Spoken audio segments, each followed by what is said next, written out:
காலையில் வந்துச்சு, காலையில் வந்துட்டு மழை தண்ணி குடிச்சு வச்சு எடுத்துக்கிச்சோம். வெயிட் அப்போ இருக்கேன் 70.6. கொஞ்சம் ஒர்க் அவுட் பண்ணிவிட்டு வெயிட் எவ்வளோக்குன்னு பார்க்கலாம் சாப்பிட்றதுக்கு முன்னாடி. இப்போ நான் ஜம்ப் பண்ணி பண்ணுற ஒர்க் அவுட் பண்ணிகிட்டு இருக்கப்போ ஹார்ட் ரேட் பாருங்கள் 107 இருக்குது. 2-3 செட்டு போயிடுச்சு. கலோரி 23. இப்போ லாஸ்ட் ஜம்ப் மாதிரி இருக்கும். இப்போ ஒன்று சொல்லணும்னு இடத்துல நினைக்கிறேன். இப்போ நான் ஜம்ப் பண்ணி முடிச்சு ஹார்ட் ரேட் 130 140 போகும். நான் அப்படியே வந்து நீட் டவுன் பண்ணுறேன். நீட் டவுன் பண்ணுறப்போ ஹார்ட் ரேட் வந்து 70-80 சீக்கிரம் வந்துடும்.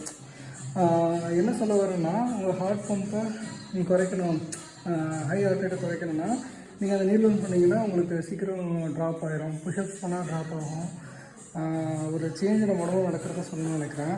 சரி, 100 கிலோ வந்துருச்சு. இப்போ நான் ஜம்ப் பண்ணுறேன். ஒரு 130 140 புஷ் பண்ணுறேன் ஹார்ட் ரேட். அப்போ தான் கலோரி அதிகமாக பர்ன் ஆகும்.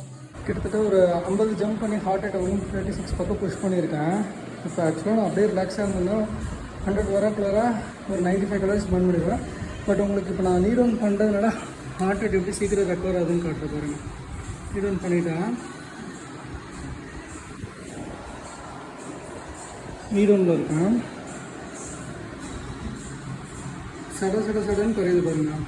வித்தின் அ மினிட் உங்களோட ஹார்ட் ரேட் வந்து 80 வந்துடும் நினைக்கிறேன். இது ஏன் சொல்லணும்னு நினைக்கிறேன்னா, ரொம்ப உங்களுக்கு புஷ் பண்ணிட்டீங்க, நீங்கள் ரிலாக்ஸ் பண்ணணும்னு நினைக்கிறீங்கன்னா இந்த மாதிரி பண்ணும்போது ரிலாக்ஸேஷன் ஹார்ட் ரேட் சீக்கிரம் கிடைக்கும். இப்போ ஆனால் கலோரி போனால் கட் பண்ணிட்டோம் நம்ம உடம்புல வந்து ஆர்டிஃபிஷியலாக. நிறைய விஷயம் இந்த வேர்க்காமல் பண்ணுற ஒர்க் அவுட்டில் கண்டுபிடிச்சிட்ருக்காங்க. புரிஞ்சுக்கிறதுக்கு நல்லா இருக்குது. பாருங்கள், within 30 seconds heart rate low down ஆகிடுச்சா. சரி, நான் திரும்பவும் ஜம்ப் பண்ணி வேணும் ஹார்ட் ரேட்டை பம்ப் பண்ணுறேன். கலோரி போல் நீங்கள் இன்க்ரீஸ் பண்ணணும்னா நின்றுட்டேன். நேற்று நைட்டு ஹெவியாக சாப்பிட்டதுனால இன்றைக்கி காலையில் 70.6 என்னோட வெயிட் இருக்குது. இல்லைன்னா கண்டிப்பாக கம்மியாக தான் இருந்துருக்கணும். சர்வன் பண்ணுச்சு கண்டிப்பாக 69.5 அந்த மாதிரி இருக்குது. நைட் எப்பவுமே சாப்பிட மாட்டேங்களா, ஆனால் நேற்று நைட்டு ஃபுல் கட்டு. காலையில் ரவை சேமியா சாப்பிட்டாச்சுங்க. வெயிட் எவ்வளோன்னு பார்க்கலாம். ஹீட் ஒர்க் ஒரு எவ்வளோ ஒரு 230 கலோரி பர்ன் பண்ணேன். வெயிட் 70.8.